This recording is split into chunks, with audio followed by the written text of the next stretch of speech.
No बकवास only काम। इस वीडियो में सिर्फ काम की बातें होंगी, फालतू बकवास बिल्कुल भी नहीं चलिए होगी। वीडियो शुरू कर लेते हैं। Hello friends, Radhe Radhe. Rajni blogs 87 में आप सभी का स्वागत है। तो सबसे पहला किचन टिप्स है कि जब भी हम कहीं पिकनिक में जाते हैं या फिर कहीं भी जाते हैं तो हम कितने भी बर्तन ले जाए ना, वो कम पड़ ही जाते हैं। ज़्यादा लोग हो जाते हैं, इधर उधर से आते हैं ना, तो ज़्यादा हो ही जाते हैं। तो इस तरीके का फॉइल पेपर आप ज़रूर लेके जाएं, ये बहुत काम आता है। हमारी कटोरी का काम भी करता है और प्लेट का काम भी करता है। अगर आपको कटोरी कम पड़ रही हैं तो आपको इस तरीके से लेना है फॉइल पेपर।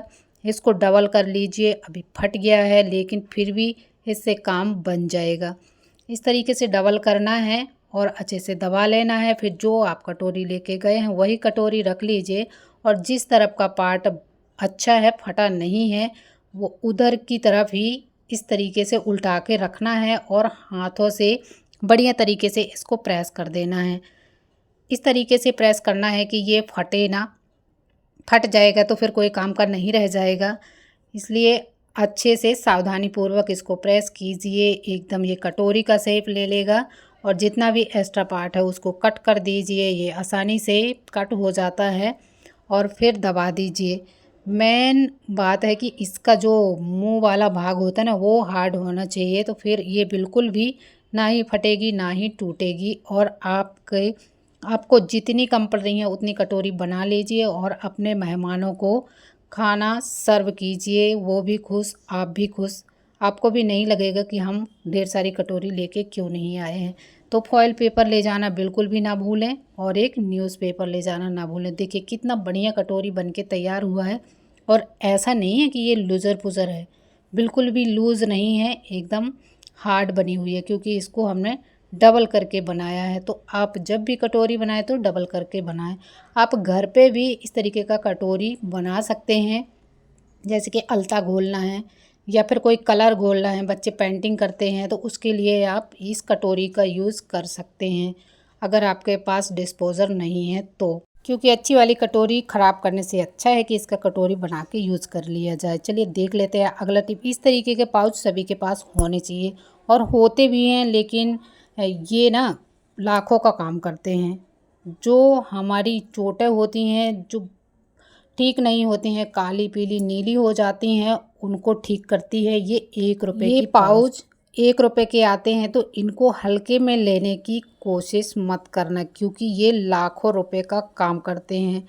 डॉक्टर हमेशा सलाह देते हैं जो काले नीले चोट हो जाते हैं ना, कि इनकी सिकाई करो बर्फ़ से। तो ये पाउच आपको फ्रीज़र में रख देना है, ये बर्फ़ की तरह जम जाएगा। फिर निकालिए और अपनी चोट को सेक लीजिए। तो इस तरीके के पाउच अपने फ्रीज़र में ज़रूर रखा कीजिए ताकि जब भी आपको चोट लगे, आपके बच्चों को चोट लगे, और छोटे बच्चे रहते हैं उनको टीका लगते रहते हैं तो उनको भी सेकने की ज़रूरत पड़ती है। तो बर्फ़ जमाने की अलग से ज़रूरत नहीं है, यही पाउच रख दीजिए, जम जाता है और फिर अच्छे से सिकाई कर लीजिए। तो है ना बहुत ही बढ़िया टिप। उम्मीद करती हूँ आपको आज के टिप्स पसंद आ रहे होंगे। अगर एक आध टिप भी पसंद आ रहा है तो वीडियो को ज़्यादा से ज़्यादा शेयर करना और कमेंट करके ज़रूर बताना कि कौन सा टिप आपको पसंद आया। चलिए देख लेते हैं अगला टिप। कोई कोई लेडीज़ होती हैं या फिर जेंट्स भी होते हैं, वो जो लोहे के चूड़ा हाथ में पहने होते हैं ना, वो कभी कभी पहने पहने बहुत दिन तक पहने रहते हैं तो वो छोटे पड़ जाते हैं, फिर वो निकलते नहीं हैं, उनको कटवाना पड़ता है, वो तभी निकलते हैं। तो मैं एग्ज़ाम्पल के तौर पे अपने हाथ पे ही बता देती हूँ कि अगर आपका चूड़ा या फिर चूड़ी नहीं निकल रही है तो उसका बहुत ही बढ़िया सा टिप है कि आप इस तरीके से अपने चूड़ा चूड़ी को, मेटल का हो बैंक और या फिर कांच का हो या फिर लोहे का हो या फिर सोने का हो या फिर चांदी का हो, तो इस तरीके से आप आसानी से निकाल सकते हैं। आपके हाथ में बिल्कुल भी चोट नहीं लगेगी, दर्द भी नहीं होगा और पॉलीथीन की मदद से आराम से चूड़ी बाहर आ जाएगी।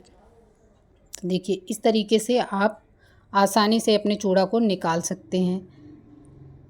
चलिए देख लेते हैं अगला टिप। इस तरीके के जो कद्दूकस होते हैं ना, ये एकदम काले पीले से पड़ जाते हैं, इनमें इतना पक्का पेंट हो जाता है कि कितना भी इसको रगड़ो बिल्कुल भी नहीं छोड़ता है। ये ज़्यादातर जब लड़के अकेले रहते हैं ना उनके साथ होता है, क्योंकि लेडीज़ तो हमेशा साफ़ करती रहती हैं तो उनका साफ़ ही रहता है और लड़के ना साफ़ नहीं करते, उसको यूज़ करते हैं और बाजू में रख देते हैं। तो इस तरीके से अदरक का या फिर प्याज का कलर चढ़ते चढ़ते एकदम पक्का पेंट हो जाता है, फिर बिल्कुल भी नहीं छूटता है। देखिए मैंने आधे का छुटाया हुआ है, तो ये बहुत ही बढ़िया वर्क किया है। जिस टिप को मैंने यूज़ किया है तो मैंने सोचा आपके साथ भी शेयर कर देते हैं, ताकि आपको भी पता चल जाए और आपका भी कद्दूकस इस तरीके का है तो आप भी उसको साफ़ कर पाएँ।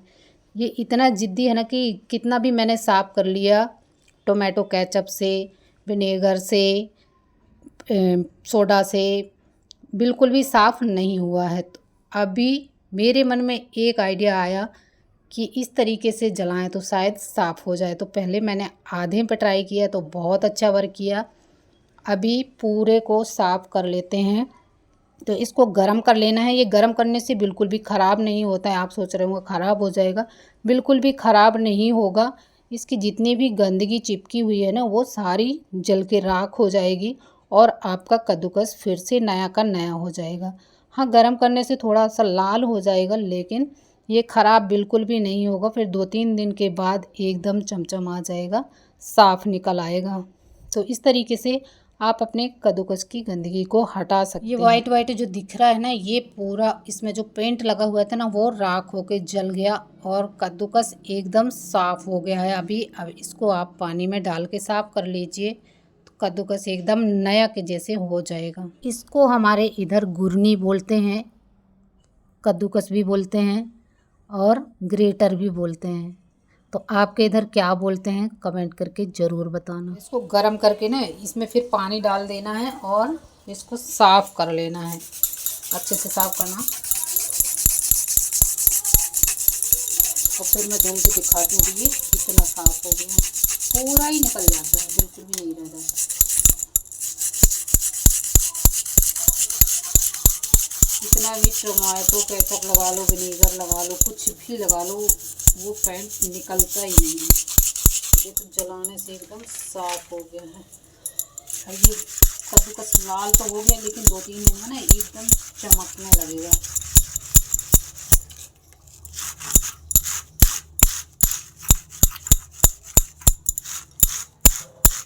अभी पानी से धो देती हूँ।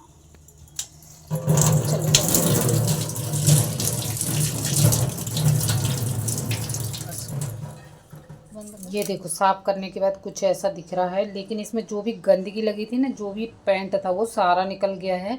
अब ये लाल जैसे तो हो गया है, लेकिन 2-3 दिन में ये आराम से साफ़ निकल आएगा, एकदम स्टील के जैसे हो जाएगा। अभी लोहे के जैसे हो गया है।